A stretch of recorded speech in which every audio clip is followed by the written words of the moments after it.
para el día de hoy traje un anuncio que se hizo hace muy poquitos días, bueno, salió por todos los medios, se publicó en el boletín oficial el 23 de enero, el 22 el presidente de la Nación, con acuerdo de ministros, sacó un nuevo decreto de necesidad y urgencia, prorrogando lo que tiene que ver con algunas medidas vinculadas a los derechos de los trabajadores en esta situación o en este contexto de excepcionalidad que estamos viviendo por la pandemia.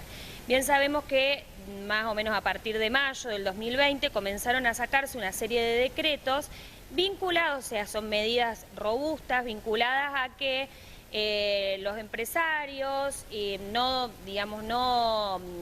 se vean alentados a despedir a los trabajadores y llevarle tranquilidad a los trabajadores también con una serie de derechos que se adquirieron con estos decretos.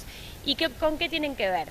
Sabemos que se prohibió el despido sin justa causa y también se prohibió el despido por razones de fuerza mayor o por razones que tienen que ver con falta o disminución del trabajo. ¿Por qué? Porque obviamente aquellos empresarios que a lo mejor no trabajaban con la misma intensidad o no tenían los mismos ingresos o ganancias de siempre, se veían alentados a despedir a los trabajadores y esto provocaba una situación tremenda para los trabajadores y para el país en general. Por eso es que se prohibió.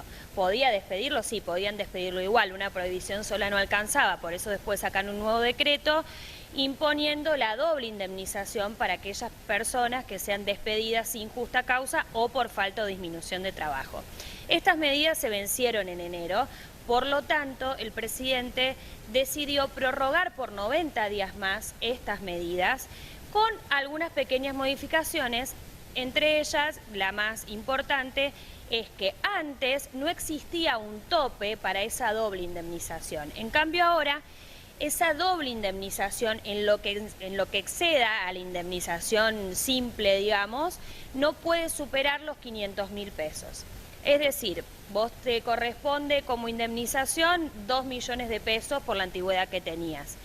Se suponía que con la doble indemnización se duplicaba esto. A 4 millones. A 4 millones. Bueno, ahora le pusieron un tope de 500.000 pesos en lo que exceda, o sea, la doble indemnización. Sería 2.500.000. Exactamente, le han puesto un tope, es decir, no es poco, pero bueno, de cualquier manera hay que ver las circunstancias particulares. Esto es a favor de los empresarios.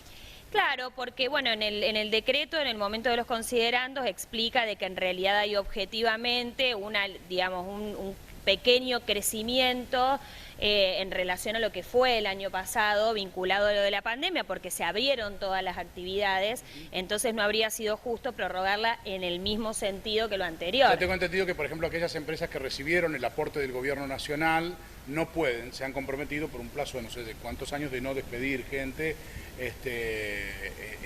a cambio de recibir ese aporte que pagó los sueldos durante la pandemia o una parte del sueldo durante la pandemia, ¿no? Ya hay algunas empresas que directamente están comprometidas por el otro acuerdo. Hay algunas que no aceptaron esos términos. Claro. Bueno, quizás para esta va un poco... Sí, exacto. Esto es un decreto de necesidad de urgencia que rige para todo el territorio de la nación, con lo cual alcanza a todos los habitantes. Acá hay dos realidades. Hay una realidad que me parece a mí, que es que normalmente la empresa, salvo un caso muy especial, es reacia a despedir gente en función de que cuesta mucho capacitar gente. Cuando vos capacitaste y formaste un operario, sacártelo encima después, con todo lo que invertiste en la capacitación de ese operario, no es tan fácil. Pero por el otro lado también, la pandemia ha mostrado otra cara, que es que mucha gente está de más en algunos lugares y que con menos gente se hace lo mismo o mejor. Y muchos que se creen imprescindibles o que juegan el papel del imprescindible, de repente no lo son tanto, y se han quedado en su casa cobrando el sueldo durante toda la pandemia, porque a lo mejor son personas de riesgo y demás, y la empresa determinó que con menos gente tiene más eficiencia. Entonces, esos son los puestos de trabajo que por ahí pueden estar en riesgo, ¿no? Sí, por supuesto que hay empresas que han decidido lo mismo, despedir gente, a pesar de esta sanción que es sumamente alta de la doble indemnización. Además de la sanción de la doble indemnización, según este decreto y los anteriores, porque esto también se prorrogó, se entiende que la relación laboral se mantiene vigente por el plazo que dure este decreto de emergencia. Es decir, Si dura 90 días más, bueno, se presume que la relación laboral duró esos 90 días más a pesar de que el trabajador no haya ido, con lo cual esos 3 meses se van a contar dentro de la antigüedad del trabajador. Y los 3 sueldos caídos. ¿Esto tiene algún viso de inconstitucionalidad como para hacer un planteo de un recurso de amparo o para plantear una nulidad de la validez de este decreto? Ya de hecho hubo algunos planteos, yo creo que los va a haber, porque como todo en el derecho siempre hay interpretaciones distintas. A mi modo de ver es plenamente constitucional, porque el artículo 14 bis exige al Estado tomar este tipo de medidas cuando el trabajo de las personas se ve en riesgo, es un derecho constitucional, con lo cual, visto o analizado a grandes rasgos. Después, cada caso en particular, por supuesto que tiene sus aristas, sus variantes. Algunos dirán que hay justas causas para despedir, otros dirán que no. Después, bueno, entran a jugar, a tallar un montón de cuestiones muy puntuales, sobre todo en el derecho laboral, que es tan dinámico y tan del día a día y tan de los hechos. Cada caso en particular es muy distinto. Pero a grandes rasgos yo creo que las medidas son constitucionales, a pesar de que obviamente puede llegar a haber planteos y puede haber jueces que lo consideren inconstitucional a este decreto. Siempre en este caso, cuando se trata de un decreto y aún ante la inconstitucionalidad planteada por un juez, termina definiendo la Corte, ¿no?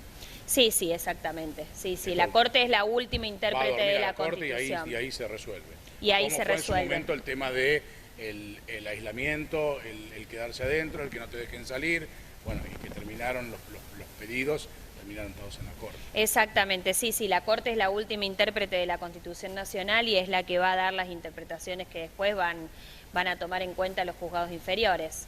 Tal cual. Y bueno, y un par de incorporaciones más que ya venía de decretos anteriores que también se prorrogaron, que tiene que ver con que todas aquellas personas que estén en relación laboral con dentro del ámbito de la salud o funcionarios de la policía, tanto federal como provincial, o sea, aquellas personas que estuvieron exentas de cumplir el aislamiento desde el principio, todas estas personas que para el caso de que contraigan el virus o la enfermedad y tuvieran alguna patología en razón de eso, se considera una enfermedad profesional no listada y que se presume que se la contrajeron trabajando.